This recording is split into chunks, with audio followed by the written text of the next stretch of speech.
Welcome to your magic moon message. This is the peace dealer. The moon is in Sagittarius and the sun is in Taurus. We are in the thick of the Scorpio signature after the full moon in Scorpio, which was the Libra signature, 180 degrees to 210 degrees. And now since the moon hit 8 degrees Sag, we have enacted the 210 degree to 240 degrees that will be during the moon in Capricorn, which will bring in the Sagittarius signature. So Sagittarius is the higher perspective that represents the meaning of the word in the dictionary, where Gemini would be that word. And now with the moon here, this is helping us come into an understanding of the higher perspective, moon in Sagittarius, of our awareness of our natural senses, sun in Taurus. So you're going to be experiencing a transformation of how much stronger and how much more supernaturally you can sense naturally and physically. All right. And the moon in Sagittarius will give you a present progressive experience of ascending and bringing to a higher level how much through your natural awareness and five senses you can see more into the meaning of experiences. And as such, this mutable moon represents a happening. What is strengthening your senses is the harvest of the unlocked powers of the new moon in Aries.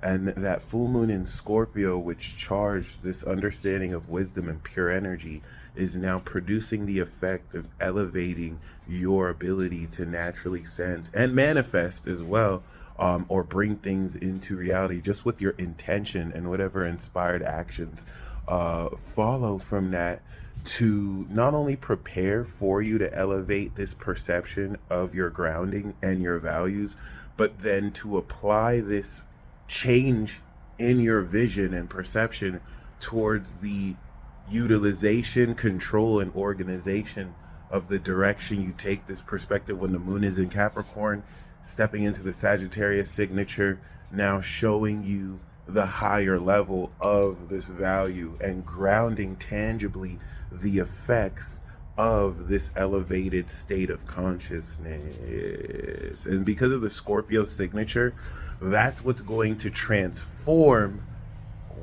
what you're sensing naturally and tangibly.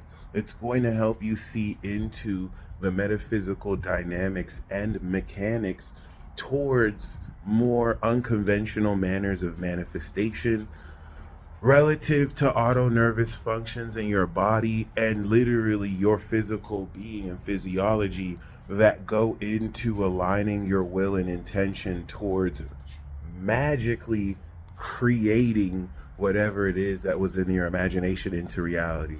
We could say magically, but it's actually more of a scientific explanation. The best with which I can say are facets and mechanics quantum to your level of processing, meaning most of these dynamics occur, in less than a Planck length.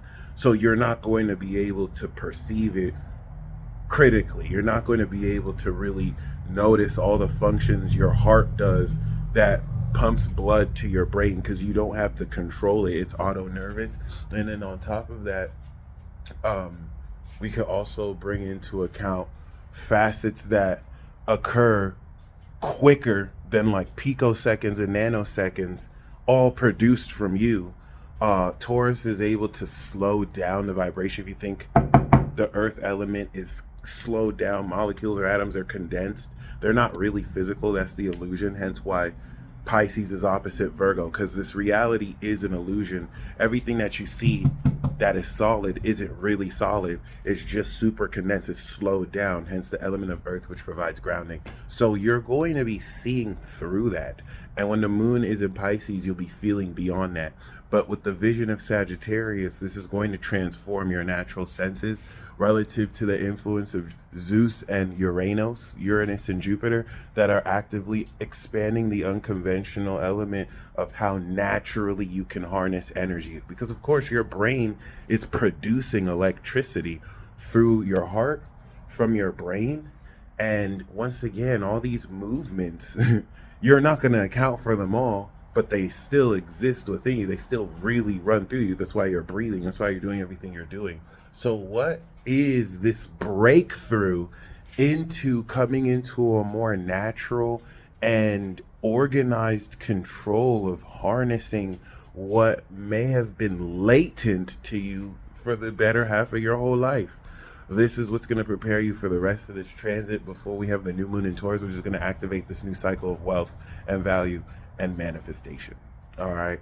Now, a major controversy or a major facet of this moon transit is the 270-degree Capricorn signature third quarter square that it will be making to the planets in Pisces. Okay.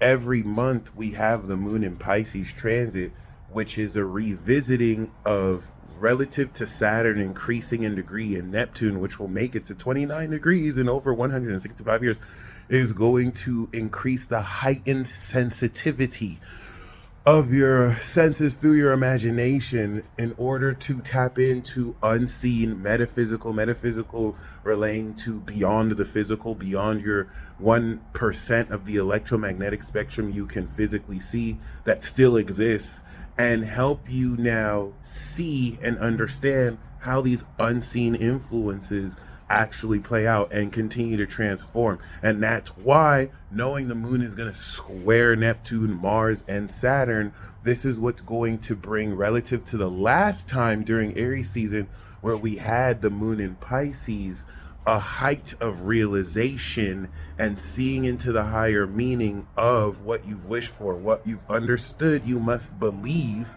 in order to push forward this awareness of self, moving in the direction of your highest authenticity with the nose that you're destined to. And speaking of the nose in Chiron, now every time we have that moon in Aries, which establishes the authentic understanding of what direction to take, that we now charge passionately on stage in Leo, Sag gives you that higher bird's eye eagle perspective, so that you now know from this higher perspective and understand what direction to take when we come back to Aries. But that Pisces squares what's going to, relative to both of these being collective zodiac signs pertaining to the whole world, account for post Mercury retrograde, the shift of how everyone perceives current world events, and everything that's happening in between.